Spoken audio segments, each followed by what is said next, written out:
两个航母战斗群浩浩荡荡杀向南海，他们此行的目的就是要一战彻底击溃熊猫家的海军与空军，顺便将熊猫在南海的所有据点全部拔除。太平洋舰队司令哈里斯甚至叫嚣，今晚就可以和熊猫开战。哈里斯他也确实有这个开战的资本，因为他这两个航母战斗群包括了各种军舰12艘，其中4艘驱逐舰都是阿里伯克2型，6艘护卫舰，2艘补给舰，还有若干的未知的潜艇。而战斗群最厉害的就是有150架各种作战飞机，这种规模完全有能力在24小时之内瘫痪一个中等国家的所有防空力量。但是他这回的目标是熊猫。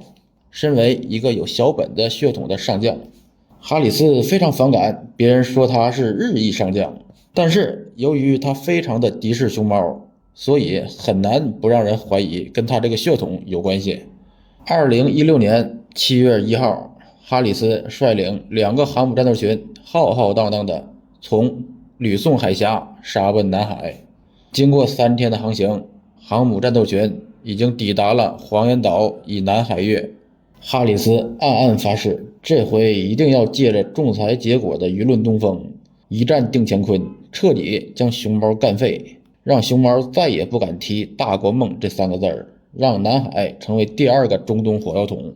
在黄岩岛以南这个位置，哈里斯一边指挥舰队进行演习，一边观察着熊猫那边的动静。但是让他非常不爽的是，就在2个航母战斗群不远处，有一个十分令人生厌的小船一直在那飘着。这艘船就是大家耳熟能详的815电子侦察船。这艘815电子侦察船是一路尾随史坦尼斯号航母跟到了南海。它从什么时候开始尾随呢？就是从2016年6月15日。2016年6月15日发生了什么事呢？史坦尼斯号与小本子还有印度加海军在冲绳岛以东的海面上举行了为期2天的演习。815电子侦察船全程围观，离得不远也不近。随后演习结束之后，815电子侦察船一路尾随史坦尼斯，跟着史坦尼斯在菲律宾以东1500公里处，远远的看着史坦尼斯与里根号在这里进行了为期1周的大规模海空演习，并在1周之后跟着2艘航母战斗群通过吕宋海峡进入到了南海。所以说南海仲裁案中美对峙，大漂亮的航母位置在熊猫这里根本就不是秘密。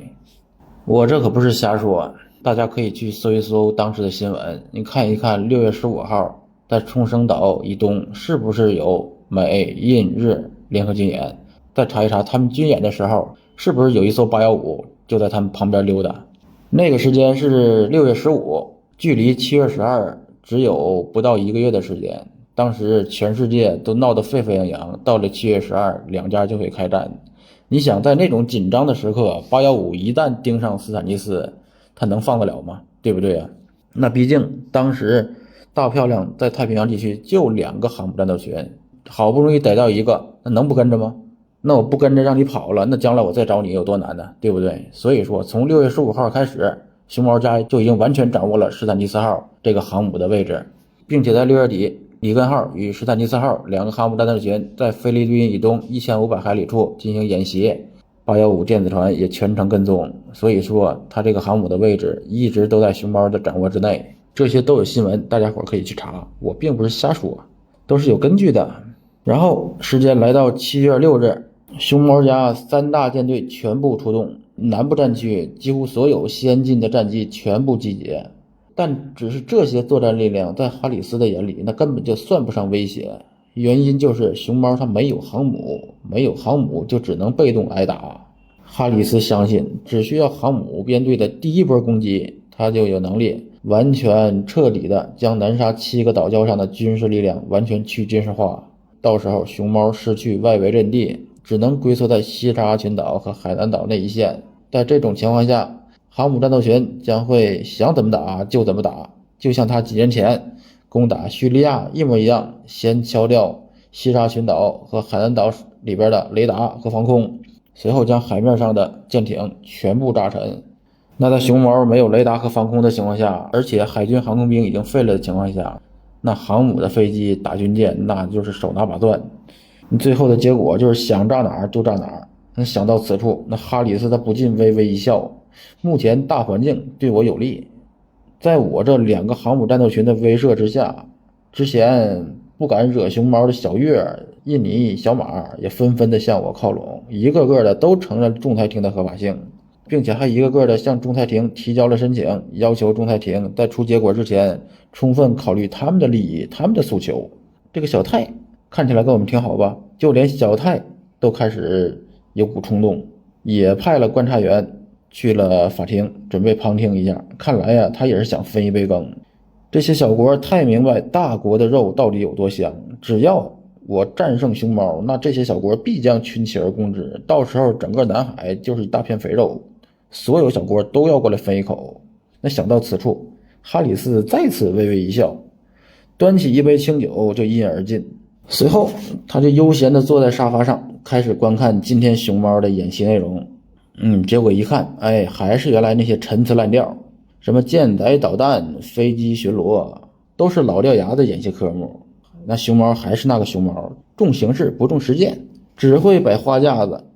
那看到这里，哈里斯特别轻松，他从怀里掏出一根烟，那刚想点着，就见电视上突然出现2架空警200、4架歼十1B在空中巡逻，而且海面上的岛清晰可见。那哈里斯对南海那十分熟悉，一眼就看出照片里的位置就是在南沙群岛附近。这熊猫怎么巡逻飞到这里来了？那我接下来的行进路线就是这里啊。他的计划就是从黄岩岛以南，然后在西沙与南沙中间穿过，到时候实施打击。既然在南沙上空看到了空警200还有歼十1B，那不用想，那熊猫肯定在已经修好的3个岛上部署了这些战机。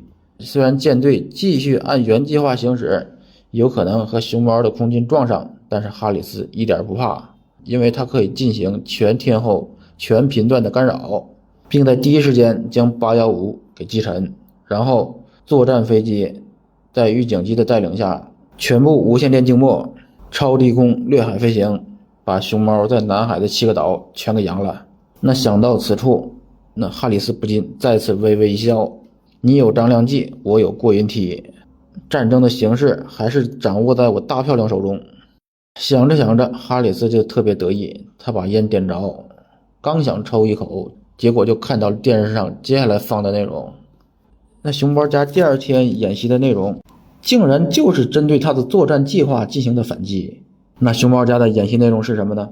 就是在全天候全时段干扰的情况下进行反干扰，同时通过空中预警机的探测，引领导弹航空兵的战机拦截无线电静默的大漂亮家的突击机群。这哈里斯看这个电视看得格外认真，因为反干扰的能力，他决定了战斗机是否能发起突然的攻击。就见电视上熊猫家放的这个演习画面，那雷达屏幕上一会儿花屏，一会儿就恢复正常，频繁切换。在这种情况下，那肯定就是全时段的干扰，然后雷达做出应对变频，然后再干扰再变频。但是就在这种情况下，舰载的防空导弹发射了，而且空警200、空警500也一样，在频繁的雷达频率切换中，竟然引导着一枚空空导弹拦截了另一枚空空导弹。外行看热闹，内行看的可是门道。那哈里斯都看愣了，他都没注意到他的烟灰已经到了一半。那熊猫怎么就突然有了在全干扰情况下的反干扰的能力了呢？他的空警500和052D 什么时候装备的这种雷达？那情报他每天都看，据他了解，那空警500和052D 上装的都是氮化钾的有源相控阵雷达。这种雷达他大漂亮家也有，虽然只有1艘军舰上有，但这种雷达在全天候全时段大功率的干扰下，它的抗干扰能力应该没有这么强啊。难道熊猫家它又升级雷达了？都已经是氮化钾的有源相控阵雷达了，那还能升级成什么呢？难道是数字阵列？那不能啊。这也不怪哈里斯他惊讶，毕竟这已经超出了他的认知范围。那氮化镓的有源相控阵雷达大漂亮刚刚研制成功，而且第1艘准备装备氮化镓相控阵雷达的军舰还在建造之中，还没下水。但熊猫家也没装备这款雷达呀。据他了解，052D 应该是，但空警500不应该是有源相控阵吗？怎么可能是数字阵列的雷达呢？那大漂亮家从2000年就立项了，我奶奶的，海军实验室这群蠢货，数字阵列雷达立项的时候，熊猫家还没预警机呢。如今人家预警机都已经装备数字阵列了，结果你们连个毛都没研制出来，这仗还怎么打？要知道啊，这数字阵列雷达它最强大的功能就是在强杂波干扰的情况下，能够同时反干扰多个干扰源，并且能够极大的提升预警机在强干扰的情况下的探测能力。如果哈里斯他猜测的没错，那在空警500面前，大漂亮现有的所有干扰手段，包括 E3A 包括 F18， 大漂亮所有的干扰手段几乎全部无效，而且不仅无效，还会被反向跟踪、反向干扰，然后还会反向引导着导弹攻击这些干扰源。所以你就说这仗该怎么打吧？哈里斯越想越气，越想越无语。就在这个时候吧，哈里斯手上一阵剧痛，他这才看到，原来手上的烟呢已经到头了，他赶紧把烟屁股给扔了，然后召集2艘航母的指挥官开始研究，在几乎全部透明的情况下，怎么样才能打败熊猫。经过3个人反复推演几遍，结果都是必败无疑，并且一旦航母战斗群雷达打开，那空警500必将通过逆向跟踪发现航母的确定位置并锁定，到时候只要是东风221、东风26，甚至是轰6G 带着鹰击12在防区外发射，那空警500就能接过数据链，引导这些导弹飞向航母。3个人开始思考，到底怎么样才能躲过空警500的探测。但就在这时，电视机里突然传出了熊猫家第3天演习的内容。演习的内容是什么呢？轰6G 带着2枚鹰击12飞越黄岩岛。要知道，黄岩岛以南大概300公里到400公里处，就是如今2个航母战斗群的位置。还有东风21D、26进入福建的大山之中，21射程1700公里，26射程3000到4000公里，而且分弹头，而且超高音速。大漂亮家所有的防空武器根本就防不住，只要来一波饱和打击，那大漂亮家的2艘航母基本上就必沉无疑。这个新闻看完之后，哈马斯一屁股坐在沙发上，久久的不能平静。这还没打呢就输了，他忍不住大喊一声，邓公说的果然没错啊，科学技术那就是第一生产力。喊完之后，哈里斯恢复了平静，开始下达命令，史坦尼斯号返回夏威夷吧，里根号继续待在这里，维护一下我们帝国最后的颜面吧。于是从7月8号开始，史坦尼斯号开始返回夏威夷，然后7月14号抵达夏威夷。我不是瞎说啊，你看新闻，7月14号史坦尼斯号是不是在夏威夷？有新闻自己查去。那7月12号仲裁结果才出来呢，为啥他之前本来是想跟我们干架，结果14号就到夏威夷了呢？大家伙自己想。所以我在上一期说过，仲裁结果出来之前，这场战争的胜负已经定下了。有些人还不信，说我胡说。你说我是胡说吗？胜负没定的话，他史坦尼斯号为啥提前跑了？就留一个航母，他难道自信到一个航母就能把那100多艘舰艇、100多架飞机，然后还不怕东风21D，不怕东风26，他能把这些全部干掉？可能吗？所以说什么话要有根据。就凭这一个观点，我已经推翻了网上 99.99% 的博主的观点。就在这件事上，还说什么7月12号之后大战一触即发，我都懒得说他们。咱回归正题，走了一个航母战斗群之后，还剩一个里根，对吧？那他到底打不打呀？那肯定是打不了了。从7月8号开始，那哈里斯就知道胜负已定。虽然熊猫家他演习还在继续，但已经无关痛痒了。那都是打掉航母之后如何清剿其余的舰艇，那都是狗撵兔子的剧情了。于是就在7月12日，仲裁结果出炉，大战一触即发了吗？那肯定是没有，对吧？咱们之前说过。但确实它是出奇的平静。那之所以平静呢，那是因为大漂亮他不敢打，他也不敢进入黄岩岛，他也不敢进入任何一个岛礁的12海里，因为他知道进入他就必死。那熊猫他也没放松警戒，那毕竟还有一个航母战斗群在那儿呢，上面有6、70架战斗机，那也不是闹着玩的，对吧？所以熊猫还没有放松警戒。那至于其他小国呢，我告诉你为什么，他们呢等着看热闹的，并且他们根本就不知道在演习的这几天里，双方的心态都发生了明显的变化，更不知道其中一个航母战斗群早就走了。咱继续说哈里斯，那仲裁结果出来之后，哈里斯带着里根号他到底干啥呢？他还在菲律宾以西黄岩岛以南那块飘着呢，但是他飘着他想干啥呢？他就是为了挣点面子，而且想找个台阶。航母战斗群在外边飘一天，那费用就是5000万美金，那不能总飘着吧，对吧？那不是签收的吗？于是台阶说来就来，这台阶是啥呢？那就是老杜。老杜也就是杜特尔特，这个我们很多人都应该挺熟悉。他呢是从6月的时候竞选成功，然后7月1日当总统了。当总统之后，他就开始说，我们想要和熊猫搞好关系，不希望因为这件事儿就破坏双边关系。但是呢，他也没说让那个熊猫必须得承认，他没说过这种硬话。为啥没说这种硬话？因为后边有2个航母战斗群在给他撑场面呢，他不怕。但是别人不知道航母战斗群走了，他知道。为啥呢？因为航母战斗群在他海边呢。于是在得知一个航母战斗群已经走了之后，老杜的态度就发生转变了。他是咋说的呢？7月12号仲裁结果出来之后不久，老杜就说了，虽然仲裁结果已经出来了，但是我们并不准备以仲裁结果当法律依据，我们依旧愿意与熊猫进行双边谈判，解决争议问题。那既然东道主都这么说了，那所以哈里斯悬着的心就下去了，他就开始明目张胆地暴露自己的行踪了。于是7月13号他的里根号航母战斗群抵达了南沙与西沙中间的位置。这个我咋知道的呢？因为那天有新闻，一个舰载机的一个指挥官坐着鱼鹰到了里根号的甲板上，要接任舰载机的指挥官，这是一个新闻，所以当时他的里根号在那个位置。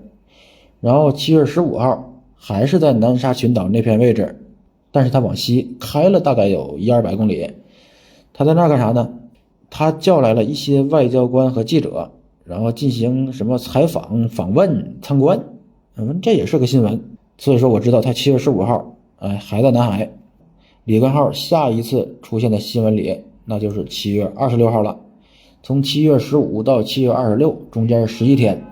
那7月26号他在哪儿呢？他已经回到了日本的横须贺港口。大家伙可以看一看那横须贺到底在哪儿，就在东京的边上。你想想，从南沙到东京有多远？11天肯定用不了，但是我感觉10天8天应该差不多吧。所以说他最多再在南海待3天，他就全速往东京跑了。刚才我也说了，史坦尼斯号从7月8号就开始全速的往夏威夷撤，然后跑了6天，跑到了夏威夷。然后里根号是在南海晃悠了几天，展示了一下存在，说白了就是为了给自己扳回点脸面。他毕竟要脸吗？如果说让所有人都知道他连南海都没敢进，那不更丢脸吗？所以说大漂亮死要面子活受罪，那花着钱还得不到好，那毕竟1天5000万美金呢，也没人给他出，是吧？然后直到7月26号，那这个南海这个风波呀就算彻底过去了。但是那直到这个时候，南海才到了最可怕的一段时间。那为啥大漂亮2个战斗群都走了之后，南海才是最可怕的一段时间呢？那我告诉你，原因就是熊猫清算的时候到了。该清算谁呢？那该清算的对象一个个心里最清楚。那毕竟7月12号之前，你们一个个闹腾的那么欢，那这个时候你不得给我说道吗？对吧？说完，熊猫就抽出宝剑来，咱们挨个说，从左往右。首先是小月，你最不安分，从刚开始大漂亮撺掇你搞事儿，1分钱没给你，你就敢闹我的981，对吧？这事儿第一笔，结果让我辞老实了。辞老实之后，你看见大漂亮2个航母战斗群过来了，你以为我俩真要干架了，结果你又开始躁动了，是不是？你躁动之后你干什么了？你向那个仲裁庭那个200平的破房子里，你提交了一份申请，请求仲裁结果要考虑到你的利益。你有啥利益啊？来，你给我好好说一说，你的利益在哪儿？然后小泰平时看你人畜无害的，我都没想到连你也敢动歪心思啊！虽然你没提交申请，但是你竟然去旁听了。你旁听啥意思我还不明白吗？你就是动心思了。那如今你在南海一个岛没有，你是不是感觉心里空落落的？要不我给你来2个呀？小马，你可真是好样的！之前大漂亮让你跟我来抢岛，你不敢，我看你还挺老实，也没想动你，对吧？你最多就是办个通行证，我就让你过来捕鱼。结果没想到你看到大漂亮想跟我干架，你的心思也活泛起来了，你也提交了申请。但你最搞笑的地儿你知道是哪儿吗？那就是你提交申请之后没2天你又想撤回来。你这个举棋不定的性格到底随了谁呢？你要是真敢跟我硬刚啊，像小月似的，我也算服你。你说你这一会儿递申请，一会儿就想撤出来，既想要倒又不敢惹我，让我咋说你好？继续，小文，你这么大点儿你也敢去旁听？然后就是印尼，你最不是个好东西，你不但递交申请还旁听，而且出炉之后你还支持仲裁结果。你怎么着？你是嫌你在南沙的岛多是不是？行，这回我全给你抢过来，我看你敢动一个手指试试。最后那就是小飞，那小飞说他最惨，那也是最幸运。小飞通过这件事之后，彻底没有了黄岩岛的控制权，并且老杜还挺讲究，他第一站他就访问熊猫修好关系。然后熊猫呢也不是说随便欺负人的人，对吧？然后也给老杜来了点好处，啥好处呢？一些天然气的股份，南边的还有几百把950步枪，大批子弹，这些东西干啥使的呢？给他打击毒贩使的。毕竟老杜就好这口，他看见毒贩他就崩。然后还有一个忘说了，那就是弯弯。弯弯出于自身考虑，他反对仲裁结果，熊猫对他也实在是没啥招。但是这弯弯他天生就是戏精，为啥呢？他看见这回通过几天的演习，熊猫用什么鹰击12，用什么815，用红9空警500，用什么数字这类雷达，着实的秀了一把，把大漂亮2个航母战斗群给逼走了，没敢动手。这还了得啊！干爹走了，那以后他怎么办？于是弯弯也想找回点面子，展示一下存在，对吧？我得秀一秀。他咋秀的呢？准备发射他家最拿得出手的一款导弹熊3。这熊3呢，要说确实挺拿得出手，500公里的射程，3到4马赫的速度，而且各种科技也堆了一堆。虽然说不如鹰击12，但是也能达到个7、8成。那毕竟它的射程和速度在那摆着的，那500公里，那一般的船那都基本上就是活靶子，不敢靠近。所以说弯弯想用熊3给自己争一把面子，于是他就发射了2枚熊3，2枚熊3就打中了自家的渔船。但是请注意，这个渔船它不是靶船，渔船只是渔民临时停靠在港口上的船，上面还有渔民在睡觉。于是渔民就这么在睡梦中被自己家的熊3给送上西天了。你要说它准吧，它确实准；你要说它不准吧，那也没法说，对吧？咱也不知道它是不是故意去瞄的。好，这期基本就结束了，然后我们下一期呢就要讲一讲熊猫到底是怎么清算这帮小国的，又从这帮小国身上拿走了多少好处。说到清算这个小国啊，我们就不得不感谢一下常凯申兄弟。那要不是常凯申，我们如今肯定没有清算的资格呀。那毕竟当初的11段线就是常凯申兄弟画的，比我们的9段线还狠。好了，我们本期结束，下期我们详解熊猫在南海到底都拿了多少岛，拿了多少好处，然后又把线画到了谁家门口。本期结束，下期再见。